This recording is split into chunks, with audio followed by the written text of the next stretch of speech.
Assalamualaikum dan salam sejahtera. Jadi kita sambung part 2 kita. Yang tadi kita berhenti pasal volume. Okey.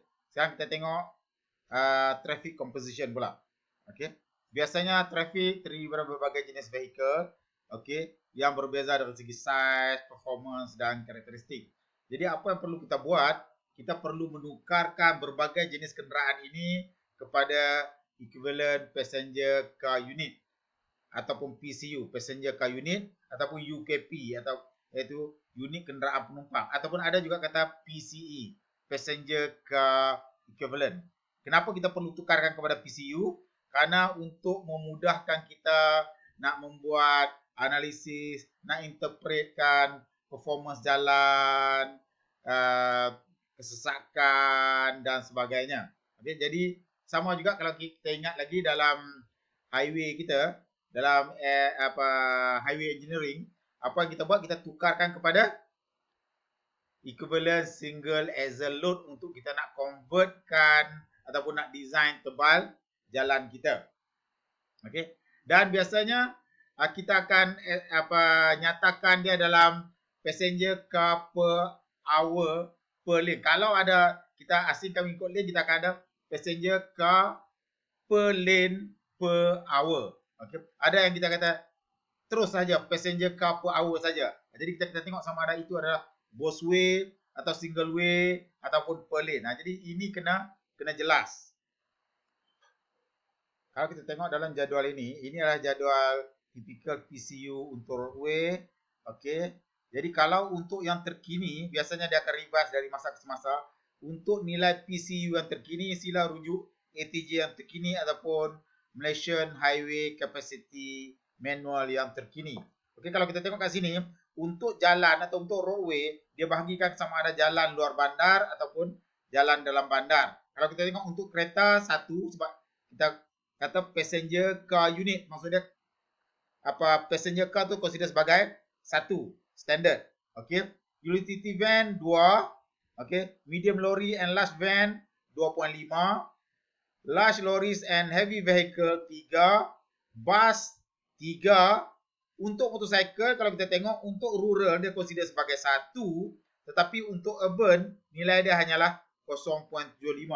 Okey, ini kalau kita tengok rasional dia adalah kalau kita tengok motor biasanya di jalan luar bandar dia akan naik kat tengah jalan seperti biasa. Tetapi kalau jalan dalam bandar dia akan menyelit-nyelit duduk kat celah lorong dan sebagainya, jadi nilai dia jauh lebih kecil. Dan nilai PCU ini adalah untuk segmen jalan. Jadi kalau untuk lampu isyarat lain, kalau untuk stop sign lain dan sebagainya. Okey, jadi kita kena tengok PCU tu untuk bahagian mana yang kita nak gunakan. Okey, rajah ini menunjukkan vehicle classification yang saya sebut tadi. Okey, ini consider sebagai cars. Okey, kalau ini adalah small van dan utilities. Okey, yang ini adalah lorry dan juga large van. Yang ini heavy lorry ataupun large lorry. Yang ini bus dan yang ini motosikal. Okey, ini adalah rajah yang biasa kita dapat dalam borang-borang banci JKR. Sekarang mari kita tengok pula contoh penggunaan PCU.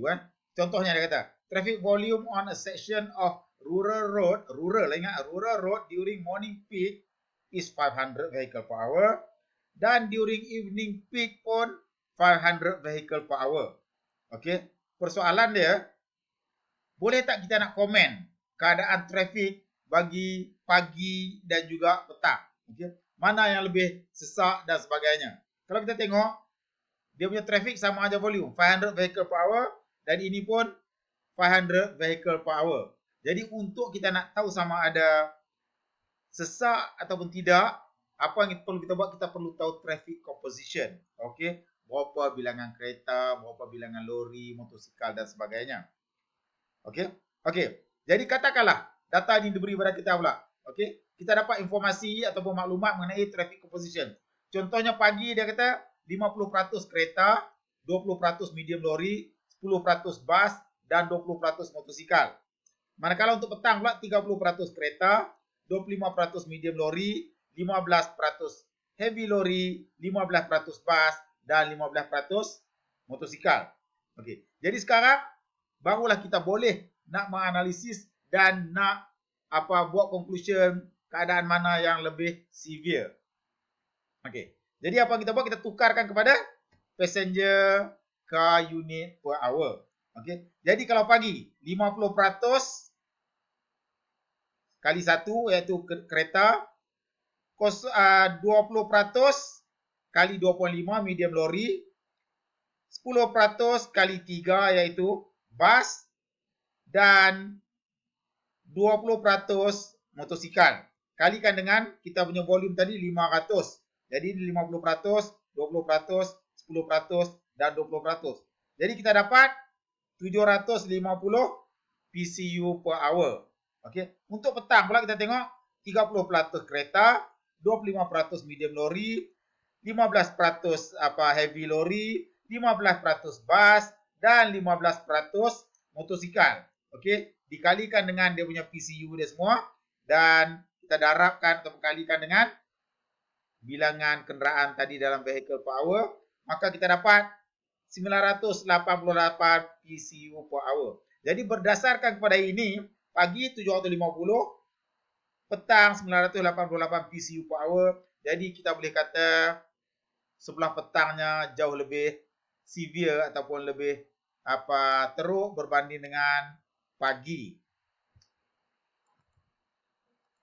Okey, sekarang kita tengok pula macam mana kaedah nak mencerap data lalu lintas ni. Okey, kaedah pertama, kaedah manual, kaedah yang paling simple, lebih tepat kalau kita pandai membezakan kenderaan, tetapi dia agak komprehensif. Bukan agak komprehensif, memang komprehensif. Okey, apa yang kita buat, kita guna borang. Okey, yang kita akan contoh 1 2 3 4 5 tu, ataupun kita boleh pakai electronic counter. Okey, kita kena perlukan pen. Ini biasanya akan menggunakan tenaga insani akan meletihkan. Tetapi apa yang kita dapat? Kita boleh dapat classification of vehicle. Kita boleh dapat pun turning movement, belok kiri, belok kanan dan sebagainya. Kenapa? Sebab kita ada kat situ. Kita boleh dapat travel direction, ke arah mana kenderaan tersebut bergerak. Kita boleh juga tengok ada pedestrian dan sebagainya. Jadi berapa orang dalam kereta, semua kita boleh tengok, kita boleh observe sebab kita berada di tapak. Okey, kaedah manual, kaedah yang paling komprehensif tetapi agak tiring dan memerlukan banyak manpower. Okey, kaedah kedua, kaedah automatik, kita boleh pakai pneumatic tube. Okey, tube yang kita rentang kat atas jalan, nanti saya akan tunjuk gambar dia. Kita boleh pakai radar, kita boleh pakai infrared, kita boleh ambil video, kita boleh pakai inductive loop, magnetic, radio frekuensi dan berbagai-bagai lagi kaedah automatik. Okey. Cuma kaedah automatik ni, since dia ni banyak melibatkan elektronik, maka kita kena connect dia ke data logger, ke komputer.